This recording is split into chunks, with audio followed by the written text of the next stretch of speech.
Ya, sudah mengalami penurunan sampai sejauh ini adalah 1860 di sesi Asia, dan di hari Jumat yang lalu memang ternyata tergelincir jauh lebih dalam, dan saya sempat memberikan remarks di situ. Kalau Anda perhatikan di grafik keempat, saya remarks di situ kalau misalkan ada retest kembali zona 1872, 1875, maka hati-hati itu akan tergelincir.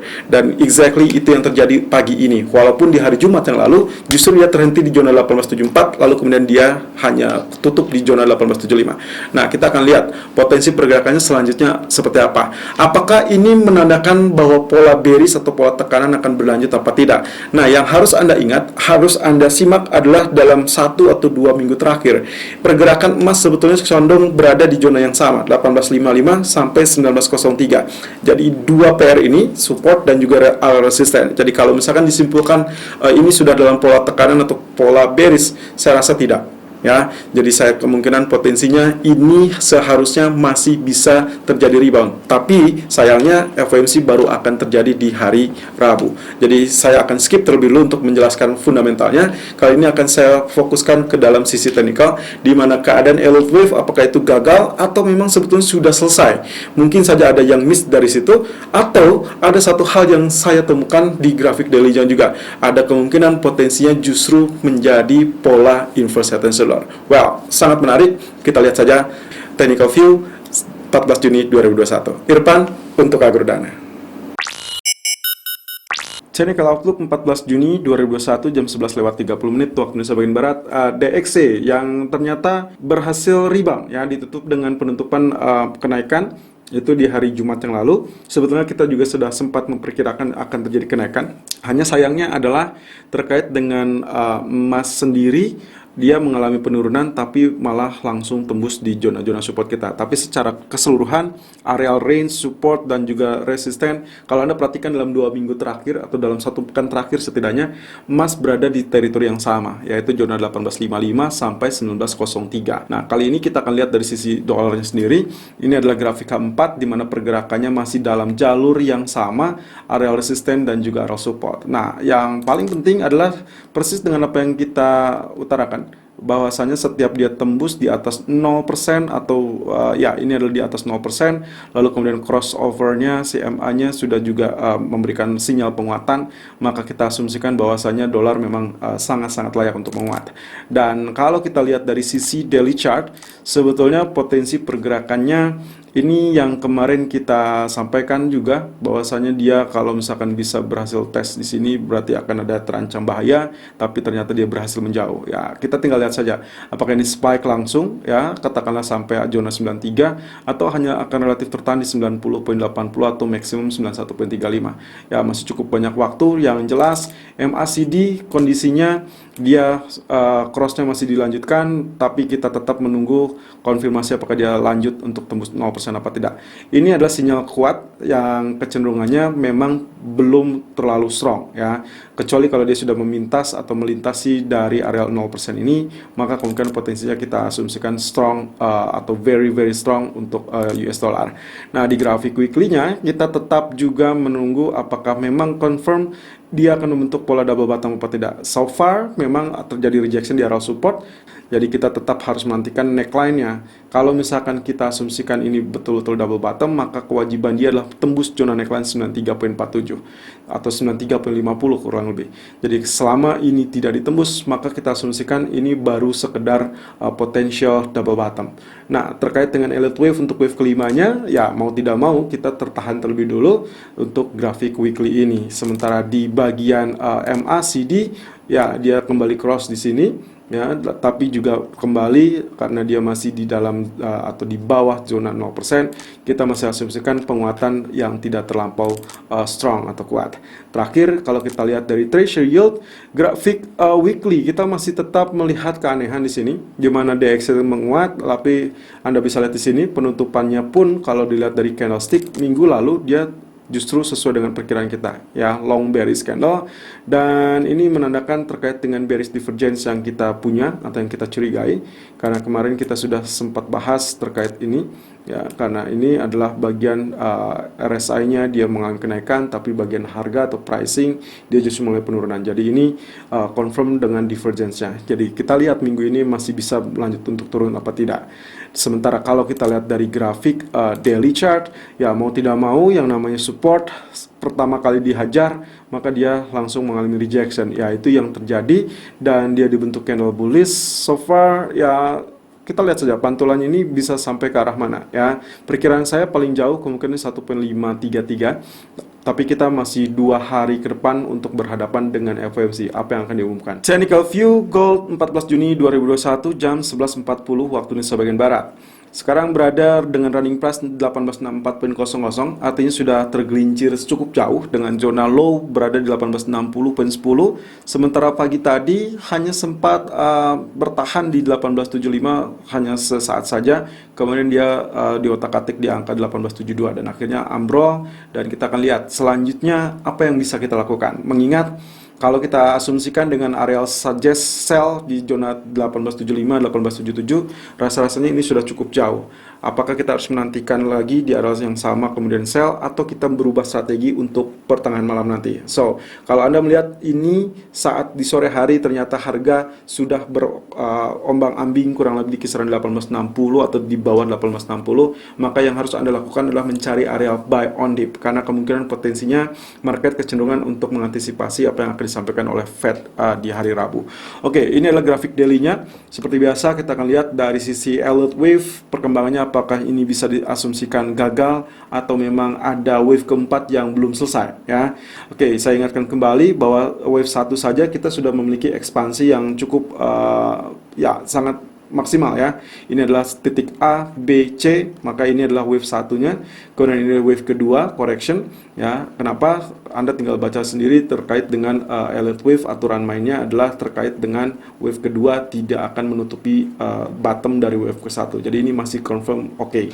Kemudian di wave ketiga juga mengalami ekspansi. Inilah A, B, C, di mana ini sepanjang ini adalah sebagai wave ketiga dan itu memenuhi kriteria sebagai wave terpanjang di antara 3 wave major ya.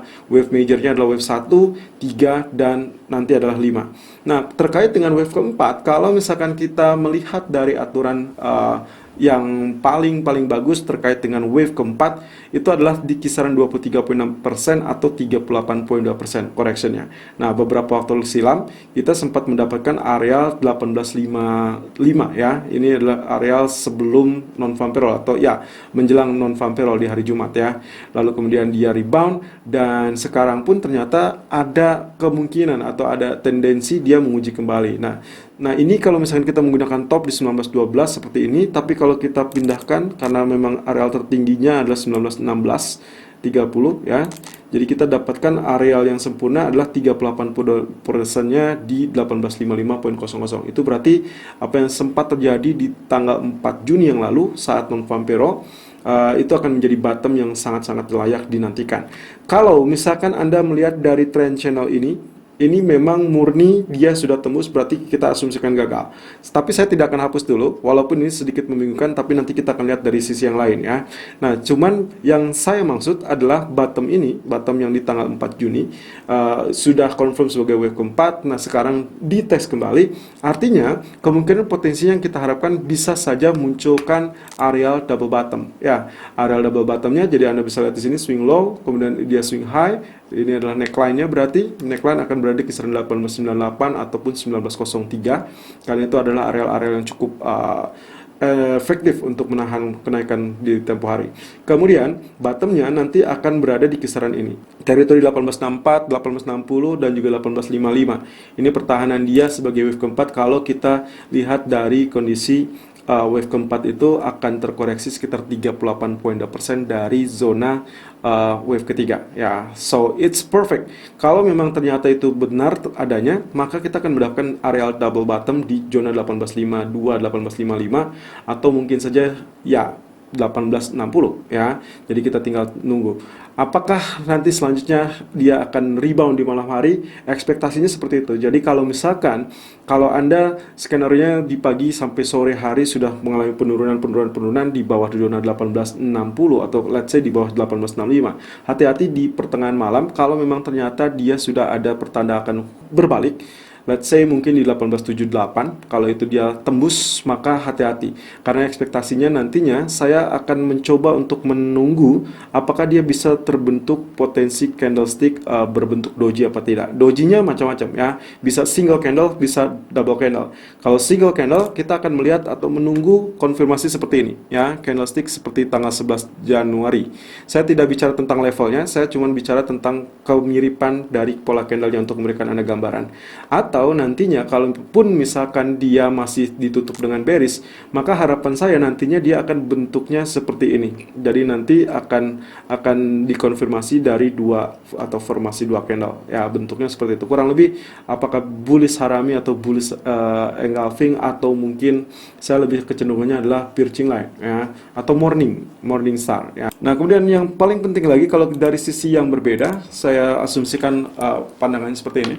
Ya, kita lihat ya, kalau hitungannya secara kasat mata, kurang lebih ini adalah wave 1, 2, 3, nah ini adalah 4, jadi kita tinggal menentukan wave kelima gitu.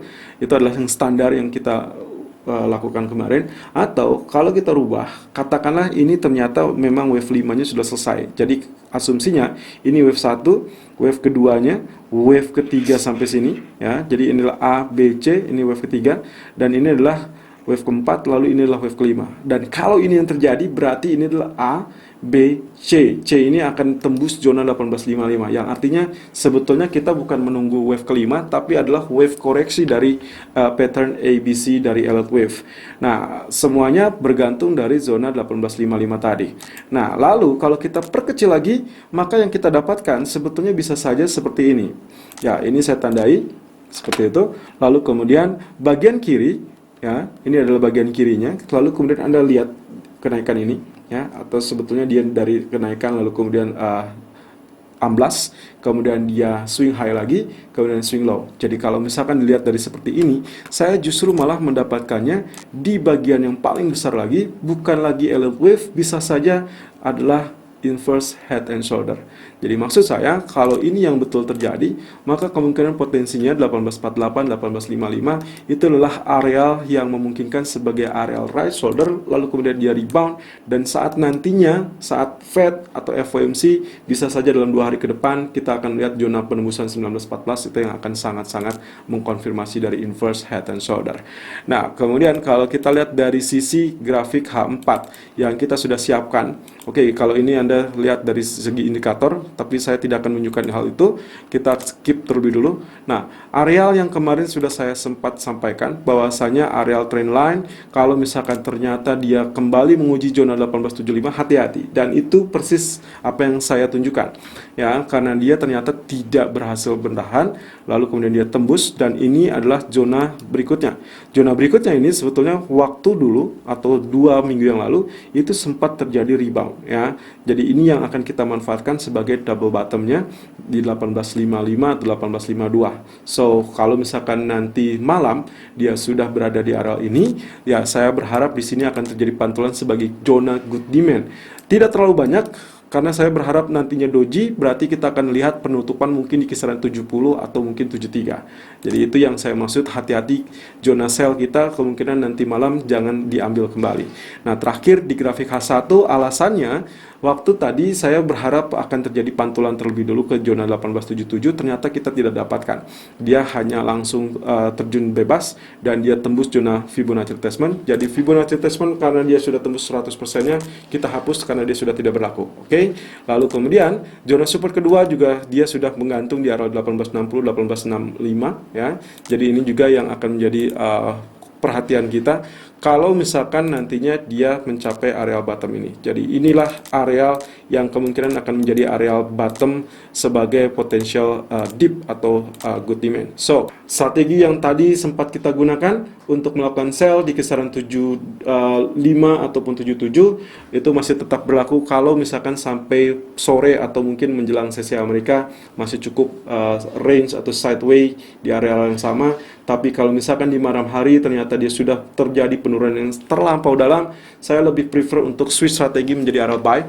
Buy-nya akan berada di kisaran 1852, 1855 ya, tapi juga dengan ketat ya, dengan stop loss yang ketat di zona 1848 atau 1845 terakhir ya. Kemudian untuk TP-nya Anda boleh mencantumkan di kisaran 1862 ataupun kisaran 186566. Selalu gunakan stop loss dan risk management sesuai dengan equity dan strategi trading Anda. Irfan untuk Agrodana.